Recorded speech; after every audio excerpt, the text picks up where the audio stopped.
From the gridiron to the hardwood, James Mesh breaks it all down. It's time for another episode of Cleats and Sneaks. Welcome back to another edition of Cleats and Sneaks, the podcast where we talk about everything for the NFL and the NBA. I'm your host, James Mesh, and man, this was a pretty solid second week of free agency. We've got that. Quite a few trades have gone down. I posted yet another one of my Mesh's mock drafts, and we're getting just a little bit closer to the postseason for the NBA. Everything is starting to fall into place. A lot of dominoes are starting to fall. We're getting very close, and it's a very exciting time as we move along into 2024. I want to start off with what had happened so far in week 2, I guess you could say, of the free agency period. We still got a little bit of time before we get to the NFL draft. That's not till the end of April, and we're in the back half of March. So a little more than a month away, probably about 5 weeks or so, I guess you could say. But man, looking at free agency so far, very, very explosive, and a lot of news came in week 1. A lot of free agency moves went down. Quite a few big ones. There were some small ones, but a lot to say the very least. In the second week, however, there were not as many, but there were still quite a few big-time moves where we saw some guys make the moves to their new team, or maybe they even were able to re-sign with their old team as well. That also happened quite a bit as well. One of the big ones, however, to me, was the fact that Mike Williams, he was released by the Chargers. The Chargers did end up moving on from him, as well as they traded Keenan Allen to the Chicago Bears. That was a huge one. And then, not only that, but with Mike Williams specifically, him going to the Jets. So that really helps Aaron Rodgers' stock because he's coming back from that ACL tear where he only played 4 snaps at the beginning of week 1 for the Jets. But not only does he have a young, explosive, really good receiver in Garrett Wilson, but now he has Mike Williams as his number 2, plus he has Breece Hall in the backfield. The situation, plus not only that, but the Jets have been able to make quite a few moves at improving their offensive line. Not only did they get John Simpson in the first week, they also got Morgan Moses in a trade, and then they also got Tyron Smith to sign for a 1-year deal to be their left tackle. So the offensive line looks a lot better than it did last year. Plus, the receiving core looks a little bit better, and you still have one of the better running backs in the league in Breece Hall. The Jets aren't looking too bad. Plus, not much has happened when it comes to their defense, but the defense was already pretty good to begin with. So, looking a lot better in the Big Apple for the Jets.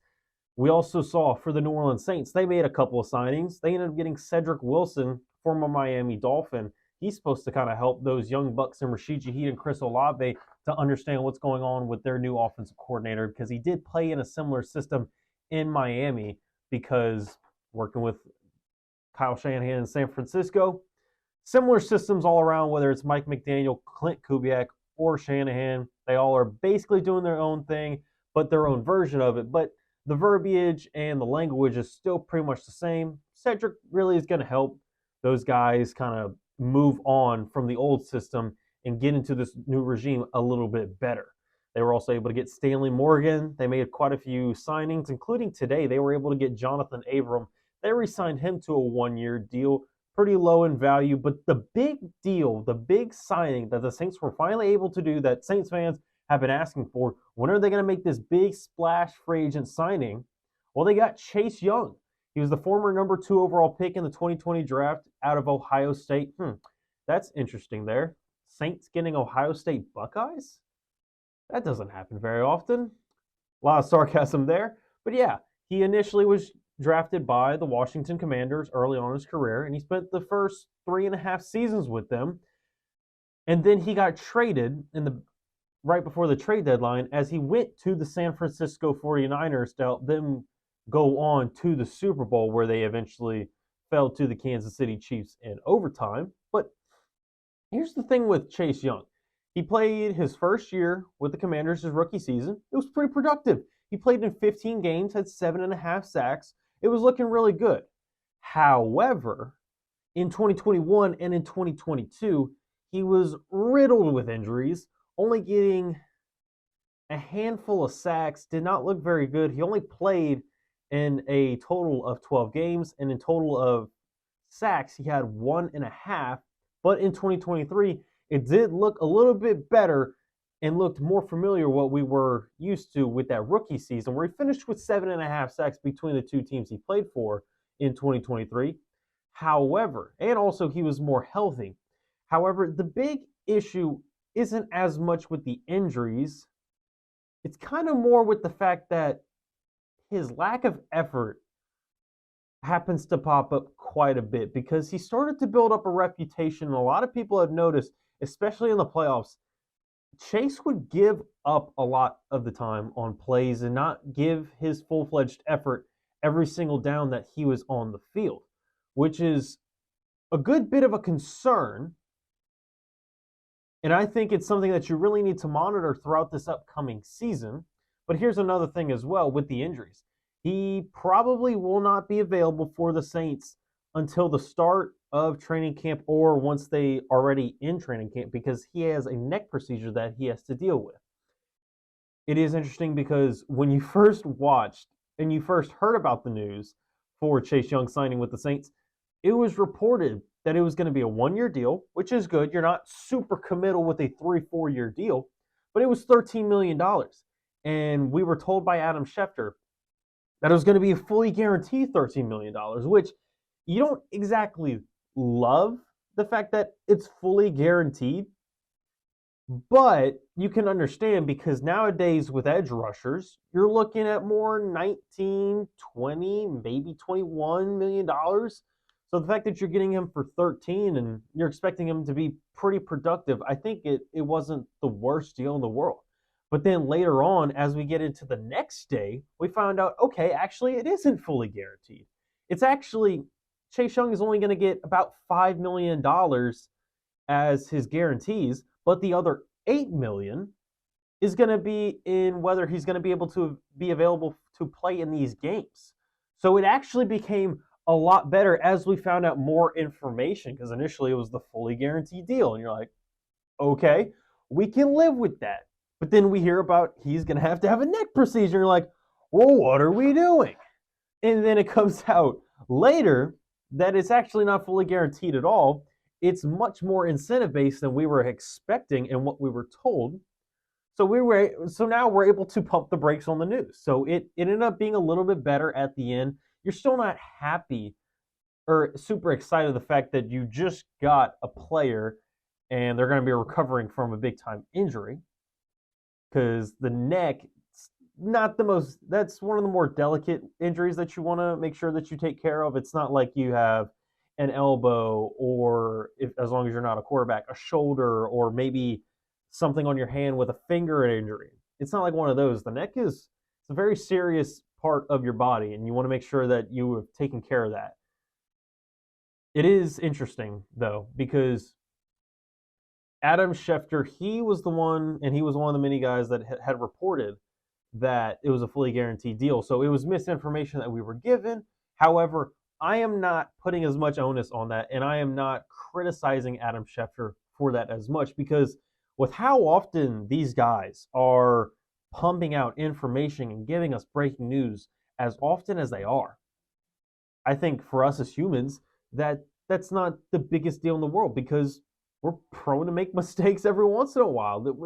We're not perfect. So Adam Schefter giving us misinformation wasn't the greatest thing in the world, but I can't crucify him for it. I don't think it was totally terrible, especially with the fact that as we got more news about it and we found out that it's not fully guaranteed, we actually got some better news out of it. If it was the other way around, it would be a little bit more frustrating if initially we heard you're going to get $5 million, Chase, but then the other $8 million you're going to have to make sure that you're going to play in these games for you to be able to get your extra $8 million as a bonus. But then it switches to actually no, it is fully guaranteed. I would definitely understand being a little bit more frustrated, but the fact that the news is reversed, a little bit better, so I feel like we can pump the brakes on that. Quite a bit of other news, quite a few different signings. The big one that I wanted to get to before I move on to my Meshes Mock Draft 3.0 is the fact that Justin Fields finally got dealt. Wasn't for the compensation that we were necessarily expecting, nor necessarily the team either, but we finally got a deal done. Justin Fields he has made his way to Pittsburgh to play for the Steelers. That's right. After they signed Russell Wilson to a one-year deal, they trade a sixth-round pick, not in 2024 like the Jags did for Mac Jones from the Patriots, but in 2025. So this one's going to be very interesting. Not a lot of risk for the Steelers because now you got a couple of quarterbacks that have had plenty of starting experience in the NFL. One a lot more than another because one was drafted in 2012 and has a lot more experience, but still looks pretty good. The fact that you only had to give up a sixth, that's insane. That's utterly insane. And it really works out for them because say Russell Wilson still is on a downward slope and it doesn't look good, or he gets injured once again. Now you don't have to rely on one of your backups and you can go straight to Justin Fields. And if he balls out for you, well, guess what? Now you've got him. You already traded for him. So now you have the incentive of being able to extend him to a long-term contract if you really like how he plays. It's absolutely phenomenal. I think the Steelers absolutely fleeced the Bears. I think Chicago just really mishandled this situation. I feel like if they were really looking at Caleb all along, why not have just tried to trade him as soon as you could and try to get him for whatever you could, like a fourth-round pick, third, fourth-round pick. Maybe you end up having to give a sixth as well, but usually sixth or seventh-round picks, they don't always pan out for the most part. The hit to miss ratio isn't in favor of teams. So I feel like if you were able to do that and got it done earlier in the offseason, you would have better compensation and you'd be able to move on more easily. But even with the case, Chicago likely going to take Caleb Williams, plus they ended up getting Keenan Allen as well. So not only do they have him, but they also have DJ Moore. They still have Cole Kmet. So plenty of options for Caleb Williams to throw to and some pretty good ones as well. But look, I teased you about it, and we're kind of on the midway point of this edition of Cleats and Sneak. Hope you're enjoying this episode so far. Don't forget to like and subscribe to our YouTube channel, ESPN Southwest Louisiana. And don't forget to turn on that notification bell. That way you get notified anytime we upload any one of our podcasts, not just this one, but we've also got others like Four Tire Change with Dawson Isolo, as well as we've got the Miguez Mindset with Matt Miguez. And of course, we have so much coverage with our local teams, the LSU Tigers, the Louisiana Raging Cajuns, McNeese Cowboys, and of course, we also have the pro teams like the Houston Astros. The new 2024 season is about to roll around. It's coming very, very soon. Excited for opening day as well, as we'll be broadcasting live from Minute Maid Park. But plenty of content there. Let's get into my Meshes Mock Draft 3.0. Not necessarily the biggest changes in the world when it comes to early on in my mock draft, as I've done the previous two. However, the New England Patriots are currently slated as the number 3 pick in this draft, but I did make a big-time trade, which usually I'm not a fan of doing this when it comes to my mock drafts because it's so difficult to try and project who's going to trade up or trade down in these drafts. You never really know. However, the fact that the Minnesota Vikings traded not only their second-round pick this year, but a second-round pick next year to get the 23rd overall selection from the Houston Texans in this draft, I'm thinking, okay, well, you currently have the number 11 and you now have the number 23. This feels like this is the perfect opportunity for Minnesota. If they really like one of these guys early on the draft, you trade up to number 3, maybe number 4, number 5, and then you just go get the quarterback that you really like and that you have fallen in love with. So with that being the case, I moved to Minnesota all the way up to number 3. So then with that being the case, New England now gets the number 11 selection and 23 in this version of my Meshes mock draft, which you can check out the full list and see where everyone is on Friday morning / afternoon on ESPN Southwest Louisiana.com. I did still keep Caleb with Chicago. I kept Washington getting Jaden Daniels from LSU, but I did still have Drake May at number 3, just going to Minnesota. Marvin Harrison staying at number 4. But one of the big changes, however, I did have an offensive lineman for the longest time going, specifically Joe Alt, the Notre Dame offensive tackle. I did have him going to Los Angeles because based off what we've seen in free agency, they got a couple of tight ends. They got a big bruiser running back, the Chargers did. So maybe you're going to go for more power football. Well, I think it's very fair because you could always move Rashawn Slater to guard, and you shore up that inside interior, and then you get Joe Alt at left tackle. However, it's not like the Chargers have had the worst offensive line.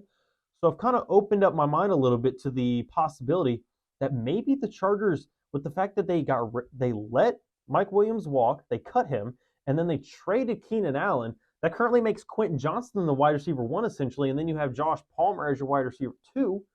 But if you still have one of the best wide receiver talents in this class available to you at the 105 and you don't trade down, why don't you just take Malik Neighbors? I know that Quentin Johnston, you took him in the first round, and I still think that that's a very real possibility depending on what they do. But if we're in this certain type of situation, and Malik Neighbors is there, and say they don't make any other changes, or maybe they add another offensive lineman for depth in free agency, or they trade for one, Malik Neighbors there at number 5, I don't think that that's that bad of a situation. Rome Odunze, I ended up having him move up as well to number 6 to the Giants. I still think New York really needs a wide receiver, and I feel like Rome Odunze, he's going to go to one of those New York teams. It just depends which one. Less likely to me now for the Jets, since they did just sign Mike Williams to that 1-year, $15 million deal. That did end up moving Joe Alt down to the Tennessee Titans. That could help a little bit, especially since they got rid of Dylan Radins recently. Not too much change. I did have Brock Bowers going to the Jets at number 10.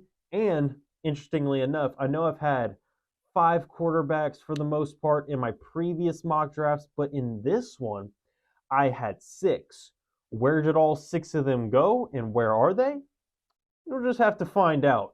But I did make a little bit of a change for the Saints. Initially, I had Troy Fautanu, the tackle out of Washington, for the Saints at number 14, but I did make a little bit of a change. It's still an offensive lineman. It's still a tackle, but I went with Talis Fuaga out of Oregon State. I feel like he's one of the better ones, and it's interesting because you're not quite sure what's going to happen with the offensive line and what's going to happen with Trevor Penning. What are the Saints going to do with him? How are they going to mold him into the offensive lineman they want him to be on this line in the future?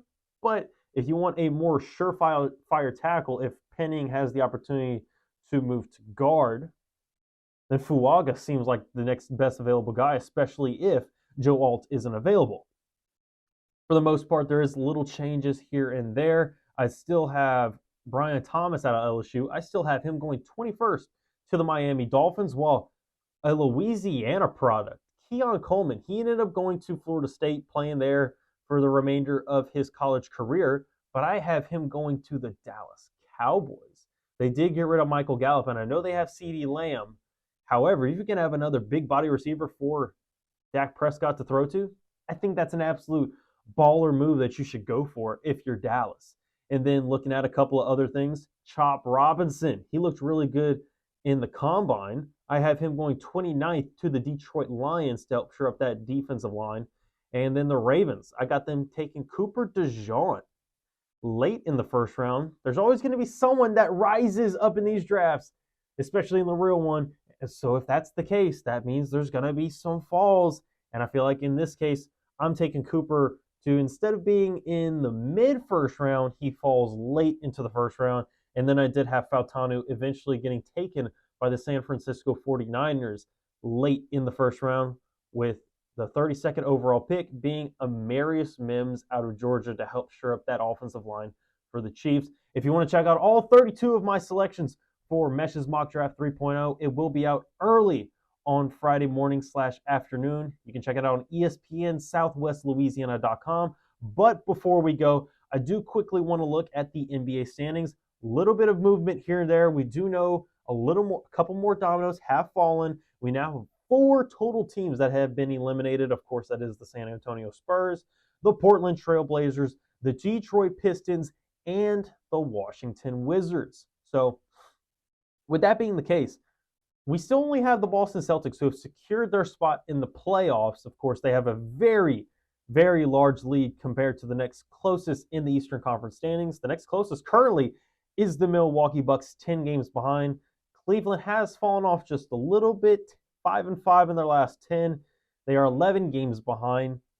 But one team that I do want to talk about, the New Orleans Pelicans, they do continue to win and consistently win. It's not on these huge 7, 8, 9, 10 game win streaks, but they still are getting 3 to 4 game win streaks consistently. They may lose a game to end the streak, but then they're right back to their winning ways. So they're playing good basketball. They're currently the 5 seed in the Western Conference, only a half game behind the LA Clippers, who end up playing the Trailblazers 2 games in a row on the road.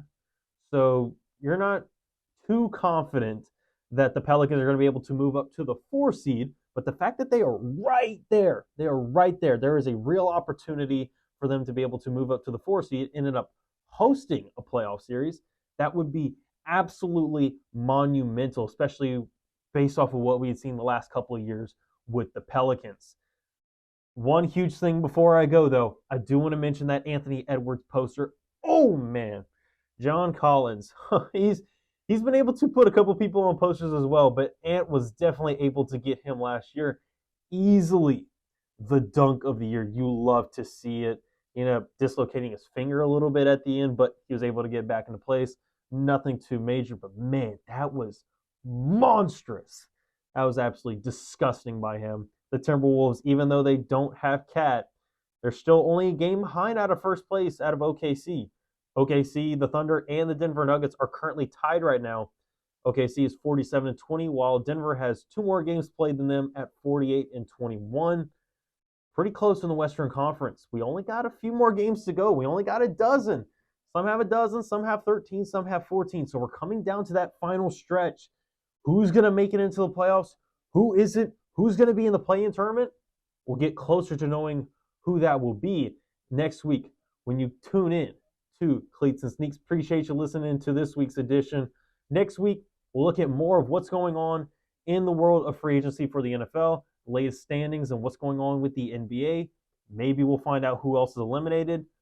Probably going to be the Hornets. They only have 17 wins. I expect them to either lose in the coming nights and finally get eliminated. But we'll have to see. We'll have to tune in, and appreciate you listening. Don't forget to like the video and subscribe to our YouTube channel, ESPN Southwest Louisiana. Talk to you next week.